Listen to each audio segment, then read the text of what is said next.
Property విషయంలో confusion గా ఉన్నారా? గేటెడ్ కమ్యూనిటీలో ఫ్లాట్ తీసుకోవాలా లేదా విల్లా తీసుకోవాలా? మన పిల్లల భవిష్యత్ కోసం ఓపెన్ ఫ్లాట్ తీసుకోవాలా? మన హైదరాబాద్ లో ఏ లొకేషన్ లో కొంటే మంచి అప్రిసియేషన్ వస్తుంది? మరి నమ్మకమైన ప్రాపర్టీ కొనాలంటే నమ్మకమైన గైడ్ కావాలి కదా. ప్రాపర్టీ అడ్వైజర్ కోసం సంప్రదించండి వరాహస్వామి ప్రాపర్టీ గూగులర్. కాంటాక్ట్ 7207218485. మాతృదేవోభవ. ఇప్పుడు మనము ధనురాశి వారికి జూన్ నెల 2024 సంవత్సరంలో అంటే రేపు నెలలో ఏ ఏ రాశులలో ఏ ఏ గ్రహాలు సంచరిస్తూ ఉన్నాయి, వాటి వల్ల ఈ ధనురాశి వారికి ఇచ్చేటటువంటి ఫలితాలు ఏ విధంగా ఉంటాయి అనేటటువంటిది సశాస్త్రీయంగా మనం చెప్పుకునే ప్రయత్నం చేద్దాం. ఈ ధనురాశి వారికి తృతీయంలో స్వస్థానంలో కుంభరాశిలో శని సంచారం జరుగుతున్నది. అలాగే రాహు సంచారం చతుర్థంలో జరుగుతున్నది. అట్లాగే షష్టమ స్థానంలో అంటే 6వ స్థానం అయినటువంటి వృషభంలో గురు సంచారం జరుగుతున్నది. అలాగే దశమ స్థానంలో కేతుగ్రహ సంచారం జరుగుతూ ఉన్నది. ఈ 4 గ్రహాలు కూడా ఈ నెలలో ఒకే రాశిలో సంచారం చేస్తూ ఉంటాయి. ఇకపోతే రవి, కుజ, బుధ, శుక్ర ఈ 4 గ్రహాలు కూడా రెండు రాశులలో సంచారం చేస్తూ ఉన్నాయి. ఇప్పుడు ఇందులో నెలంతా ఒకే రాశిలో ఉండేటటువంటి గ్రహాలలో శని మాత్రం చాలా శుభప్రదమైనటువంటి ఫలితాలు ఇస్తాడు. చతుర్థంలో ఉన్నటువంటి రాహువు కానీ, షష్టమంలో ఉన్నటువంటి గురువు కానీ, దశమంలో ఉన్నటువంటి కేతువు కానీ శుభ ఫలితాలను ఇవ్వజాలరు. ఇక్కడ ఏమంటే ఇక ఈ రవి, కుజ, బుధ, శుక్ర గ్రహాలు రెండు రాశుల్లో సంచారం చేస్తూ ఉన్నాయి. అందుచేత ఇవి శుభ అశుభ ఫలితాలు మిశ్రమంగానే ఉంటుంది. ఈ నెల అంతా కూడా వారికి ఒక శనిగ్రహం మాత్రం అనుగ్రహం బాగా ఇచ్చాడు ఈ ధనురాశి వారికి. అయితే ఇక్కడ ఈ మాసంలో బంధుమిత్రులతోటి విరోధం వచ్చేటువంటి అవకాశం బాగా కనబడుతూ ఉన్నది. అలాగే సంతానం కూడా కొంచెం అనారోగ్యం పాలయ్యేటటువంటి అవకాశం కనబడుతూ ఉన్నది. అలాగే ఉత్సాహ భంగం, మీరు ఏదో చేద్దామని ఏదో ఉత్సాహంగా ఉంటారు, అది మధ్యలోనే భంగం అయిపోతూ ఉంటుంది. అంటే మీరు ఏదో చేద్దాం అనుకున్నది పరిపూర్ణం కాదు అని అర్థం. అలాగే మీరు ఏ ప్రయత్నం చేసినప్పటికీ కూడా కొంచెము అనుకూలత కలగడం కొంచెం కష్టంగానే ఉంటుంది. ఎత్తకార్యం కూడా అనుకూలంగా ఉండదు. అంచేత కొంచెం స్త్రీ సౌఖ్యం అవన్నీ బాగానే ఉంటాయి. ఇవన్నీ మిగతా అన్నీ కూడా శుభ అశుభ ఫలితాలన్నీ ఉన్నాయి. అందుచేత కొంచెము దొంగల వల్ల కూడా భయాలు ఉన్నాయండి. అలాగే సొంత జనాలతో కూడా కొంచెం విరోధాలు వచ్చేటువంటి అవకాశం ఉంటూ ఉంటుంది.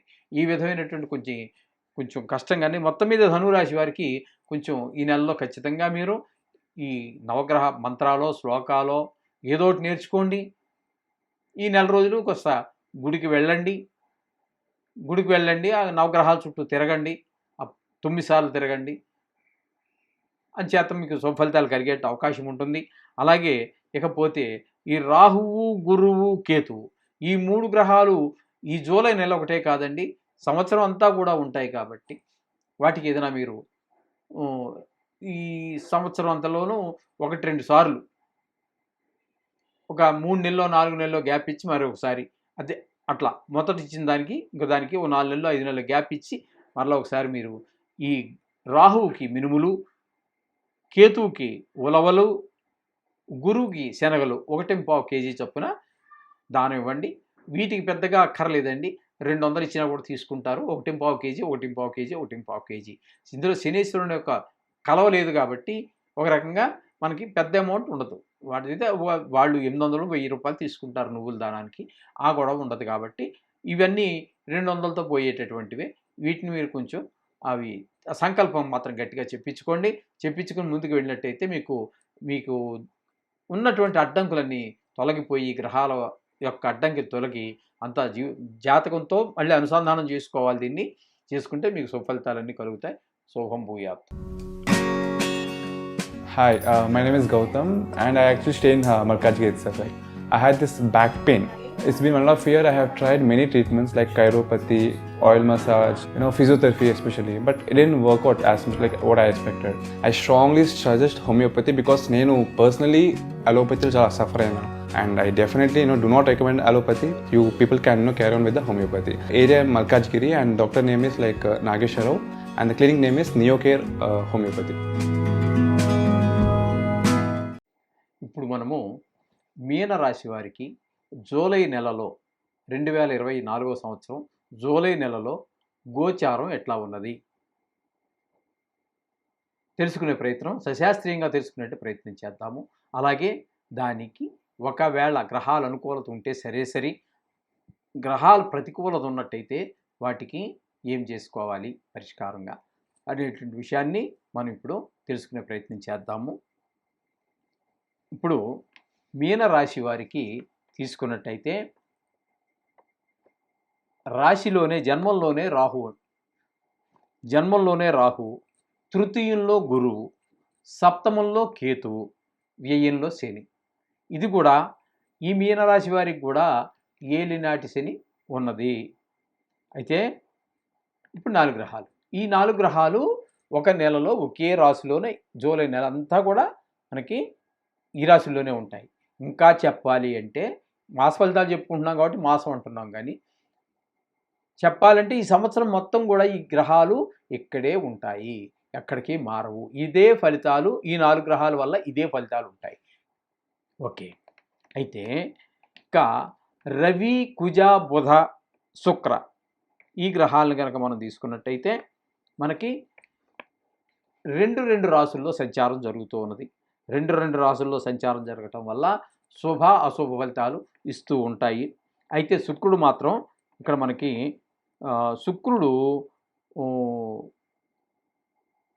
మనకి మిథున 4-5 స్థానాల్లో సంచారం చేయటం వల్ల 2 రాశుల్లోనూ కూడా శుభ ఫలితాలే ఇస్తూ ఉన్నాడు పూర్తిగా శుక్రుడు. అయితే మిగతావన్నీ రవి, కుజ, బుధ ఇవన్నీ కూడా మిశ్రమ ఫలితాలు ఇస్తూ ఉంటాయి, శుభ అశుభ ఫలితాలు ఇస్తూ ఉంటాయి. అయితే ముఖ్యంగా ఇక్కడ లగ్నం అదే రాశిలోనే రాహు, అది కొంచెము సశాస్త్రంగా వివరించుకుందాము. రాహుర్జన్మగతో భయం చ కలహం సౌభాగ్యం అక్షయే విత్తభ్రంశం మహస్సుఖేరిభుభయం చాష్టౌచాచోరాద్భయం అని చెప్పేసి మనకి శాస్త్రం చెప్తోందండి. రాహు గనక జన్మల్లో ఉన్నట్టయితే భయంగా ఉంటుంది, భయంగా ఉంటుంది, ఎందుకనో తెలవదు. ఏంట్రా జీవితం ఏంటో అనిపిస్తూ ఉంటుంది. సంసారం గురించి, తన పిల్లల గురించి, మనవల గురించి, వ్యాపారం గురించి, అన్నిటి గురించి ఏదో భయం పట్టి పీడిస్తూ ఉంటుంది జన్మల్లో గనక రాహు ఉన్నట్టయితే గోచార రీత్యా.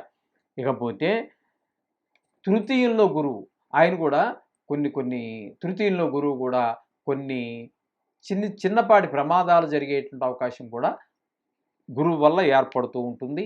అలాగే అక్కడ మనకి గోచార రీత్యా గురువు తృతీయంలో ఉండటం వల్ల కొంచెము ఎవరి యొక్క సహాయ సహకారాలు, ఇంతకాలం మీకు ఎవరినైతే సహాయ సహకారాలు మనస అంటే మాట కావచ్చు, ధనం కావచ్చు, మీకు అండగా ఉన్నటువంటి వాళ్ళు కూడా కొంచెము ఎందుకనో ఈ నెలలో కొంచెము మీకు అందుబాటులో ఉండరు.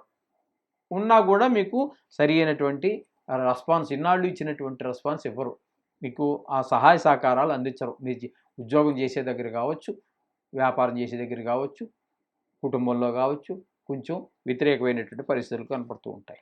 ఇకపోతే సప్తమంలో కేతువు, ఇప్పుడు ఇందాక చెప్పుకున్నాం కదండి శ్లోకం, అది రాహుకి కేతుకి కూడా అదే శాస్త్రం అదే చెప్పింది, అదే శ్లోకం. ఇక్కడ ఇందులో ఏంటంటే జన్మంలో రాహు భయాన్ని కల్పిస్తూ ఉంటే 7లో ఉన్నటువంటి వాడు రిపు భయం, అంటే శత్రువుల వల్ల భయం. మన శత్రువుల వల్ల భయపడాల్సిన పరిస్థితి. ఏమో చేస్తాడు, కొంచెం పద్ధతి బాగలేని వాళ్ళు ఏముందండి, మూర్ఖంగా ఉండేవాళ్ళు ఏదైనా చేస్తారు, దేనికి వెనకాడరు, భయం ఉండదు, బాబ భీతి ఉండదు. ఈ విధంగా వాళ్ళ యొక్క వ్యవహారం అంతా నడుస్తూ ఉంటుంది. అంచేత రిపు భయం అని చెప్పేసి 7వ స్థానంలో కేతు ఉండటం వల్ల ఆ విధంగా. అలాగే వ్యయ స్థానంలో ఉన్నటువంటి శని, ఏళ్ళనాటి శని చెప్పుకున్నాం కదండి, అన్ని రకాలుగాను కొంచెం ఇబ్బందులు పాలు చేస్తూ ఉంటాడు. ఏళ్ళనాటి శని గురించి కానీ వీటి గురించి ప్రత్యేకంగా చెప్పాల్సినటువంటి అవసరం ఏమి ఉండదు, అందరికీ తెలుసు, చాలామందికి మీకు కూడా తెలిసే ఉంటుంది. అంచేత ఏ స్థానంలో డబ్బులు ఖర్చు అవ్వటం, అనుకున్న పనులు ముందుకెళ్ళకపోవటం, ఈ విధంగా చూసినట్టయితే ఈ ఒక్క నెలలో ఒక రాశిలో ఉన్నటువంటి 4 నెలలో ఒకే రాశిలో ఉండే 4 గ్రహాలు కూడా అనుకూలత లేదు. అలాగే పోతే ఇక రవి, కుజ, బుధ, శుక్ర వీళ్ళిద్దరూ కూడా అందరూ కూడా 2 రాశుల్లో సంచారం చేస్తూ ఉన్నారు. ఆ సంచారం చేయటం వల్ల, ఆ విధంగా సంచారం చేయటం వల్ల మనకి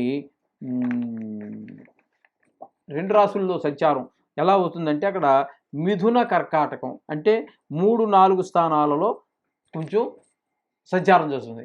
ఆ 3-4 సంచారంలో చేయటం వల్ల, శుక్రుడు చేయడం వల్ల ఏంటంటే మనకి 3వ స్థానంలో ధనలాభాన్ని, 4వ స్థానంలో స్త్రీ సౌఖ్యాన్ని ఇస్తాడు శుక్రుడు. ఒక్క గ్రహం మాత్రం మీకు 2 రాశుల్లోనూ కూడా అనుకూలమైనటువంటి ఫలితాలు ఇస్తూ ఉంది. మిగతా గ్రహాల గురించి కూడా బాగాలేదని మీరేం కంగారు పడిపోక్కర్లేదండి. ఇది శాస్త్రం చెప్పిందే నేను చెప్తున్నాను, మిమ్మల్ని భయపెట్టాలని కాదు. కొంచెం అనుకూలత తక్కువగా ఉంది, ప్రతికూలత ఎక్కువగానే ఉంది. కొత్త పనులు ఏవి ప్రవేశపెట్టకండి, ఏవి ప్రారంభించకండి, ఎందులోనూ ఇన్వెస్ట్ చేయమాకండి, ఎవరికి అప్పు ఇవ్వమాకండి, ఎవరికి హామీలు ఉండమాకండి. కొంచెం మాట కటువు తగ్గించుకోండి. ఆరోగ్య విషయంలో తగు జాగ్రత్తలు తీసుకోండి. సమయానికి భోజనం చేయడం, సమయానికి పడుకోవటం, వీలైనంత ఎక్కువగా మీ పని ఏదైతే ఉందో ఆ పని చేసుకుని ఆధ్యాత్మిక విషయాలతోటే కాలక్షేపం చేయండి. ఏదో దైవనామం స్మరణ చేసుకోండి. మీ ఇష్టదైవం ఎవరో ఒకరు ఉంటారుగా, మనకు చాలామంది ఉన్నారుగా దేవుళ్ళు. ఏదో దేవుడు మీ ఇష్టదైవం, ఆ ఇష్టదైవం చేసుకుంటూ ఉండండి 4 రోజుల పాటు.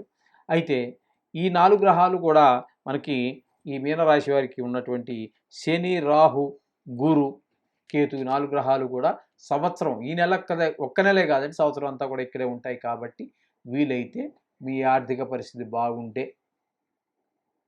జపశాంతులు చేయించుకోండి. 4 గ్రహాలంటే సామాన్యమైన విషయం కాదు. అంటే పేదవారికి కొంచెం కష్టమే కదండి. ఒకవేళ దానికి సిద్ధపడితే మీరు చేయించుకోండి. లేదంటే దానికి కొన్ని సూక్ష్మమైన మార్గాలు ఉన్నాయి. ఆ మార్గాల ద్వారా మేము చేస్తున్నాం కూడా చాలామందికి. ఎందుకంటే 4 గ్రహాలు అయినప్పటికీ ఇంచుమించుగా మీకు 20,000, 25,000 డిమాండ్ చేస్తారు. డిమాండ్ చేయడం ఏంటి, అవ్వాలి. మరి ఒక్కడి వల్ల అయ్యే పని కాదు కదండి. దానికి కొన్ని ప్రత్యేకమైనటువంటి పూజలు ఉన్నాయి, అవి మనం చేద్దాము. ఒకవేళ మీకు ఎవరికైనా ఇంట్రెస్ట్ ఉన్న వాళ్ళైతే మమ్మల్ని కాంటాక్ట్ చేయొచ్చు మా నెంబర్కి. మీరు ఈ హైదరాబాద్లోనే ఉండాలని కూడా లేదు, మీరు ఏ జిల్లాలోనైనా ఉండండి, ఏ రాష్ట్రంలోనైనా ఉండండి, ఏ దేశంలోనైనా ఉండండి, చేస్తూనే ఉన్నాం అందరికీ. ఈ విధంగా చేసుకున్నట్టయితే ఈ మీనరాశి వారు నిజం చెప్పాలంటే అందరికంటే ఈ 12 రాశుల్లో మీనరాశి వారికే గోచారం బాగాలేదు. జాతకం బాగుండొచ్చు, అంత మాత్రం కంగారు పడమాకండి. జాతకం బాగుంటే అనుకోండి దీని ప్రభావం చాలా తక్కువ ఉంటుంది. అయితే ఈ 4 గ్రహాలు మాత్రం సంవత్సర కాలం పాటు ఇక్కడే ఉంటాయి. కాస్త వాటి గురించి తగు జాగ్రత్త తీసుకోండి. మీకు వీలైతే మమ్మల్ని సంప్రదించవచ్చు మీకు అవసరమైతే. శుభం భూయాత్.